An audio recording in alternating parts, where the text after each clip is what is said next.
Salut, chers panafricanistes, chers youtubeurs, surfeurs, combattants pour l'émergence africaine. C'est le ban de Yingui. Alors, mes chers compatriotes camerounais, le sujet du jour aujourd'hui, c'est, n'est-ce pas, basé sur l'opposition camerounaise, notamment la descente aux enfers de l'opposition camerounaise. Alors, comment analyser la descente aux enfers de l'opposition camerounaise? C'est ça le sujet du jour.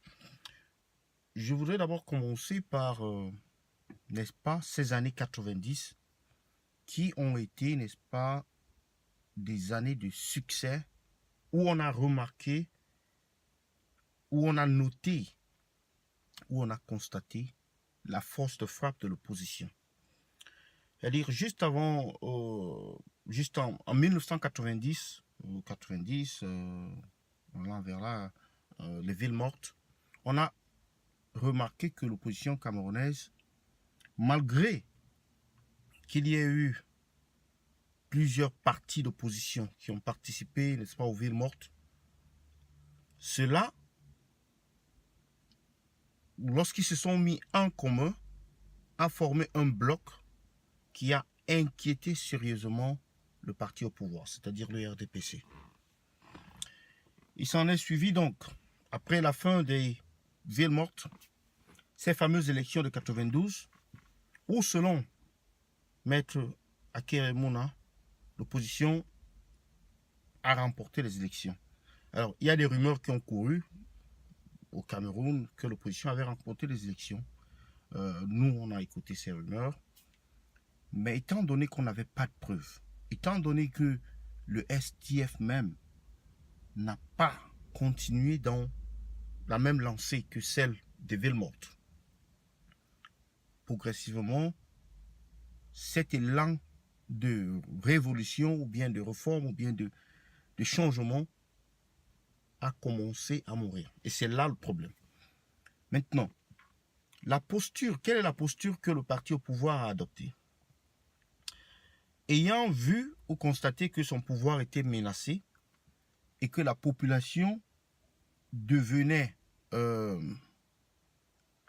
sceptique par rapport à leur gestion, par rapport à leur propre futur, par rapport au développement et, n'est-ce pas, à leur épanouissement, ils ont donc entrepris de faire certaines choses.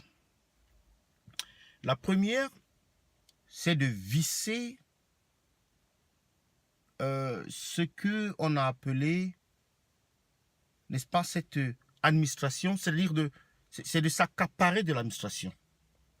S'accaparer de l'administration, c'est dire quoi? C'est prendre les gouverneurs, les préfets et les sous-préfets, les mettre dans le sac. Déjà, ils étaient dans le RDPC, mais maintenant, ils ont pris ces préfets et ces sous-préfets pour les utiliser contre l'opposition.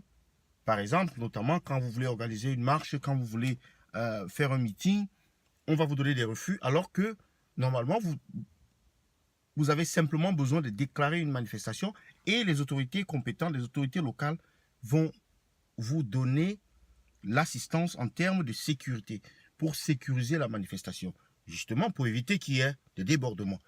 Mais on ne refuse pas une manifestation, soi-disant qu'on a lu ou on perçoit qu'il y aura des débordements, ce qui est le cas depuis lors jusqu'à présent et surtout récemment.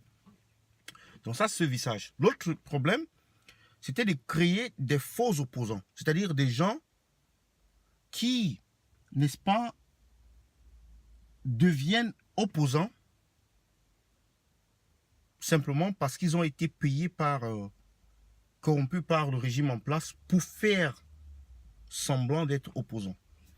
Mais il y a de l'autre côté, du côté de l'opposition, il y a aussi des opposants qui deviennent opposants simplement parce qu'ils vont se faire acheter par le pouvoir en place.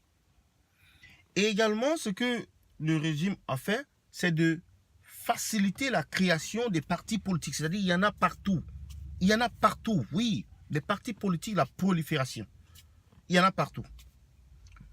C'est une manière, n'est-ce pas, de disloquer l'opposition. Parce que quand vous êtes divisé, c'est facile de régner. Si vous pouvez comprendre ce que je veux dire. Et donc, On se retrouve donc là, disons, 28 ans après, avec une opposition qui a autour, qui ne peut pas avoir plus de, je ne sais pas, 5%, 20% à l'élection. J'ai dit l'opposition, toute l'opposition réunie. On ne peut pas avoir 20% tant qu'elle est disconnectée parce que le système électoral, le code électoral n'est pas favorable à la dislocation.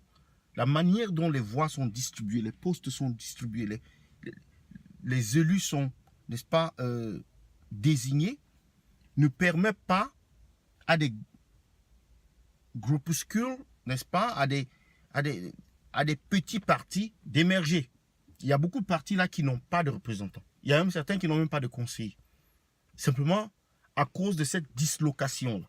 Cette dislocation qui est, n'est-ce pas, encouragée par le parti au pouvoir.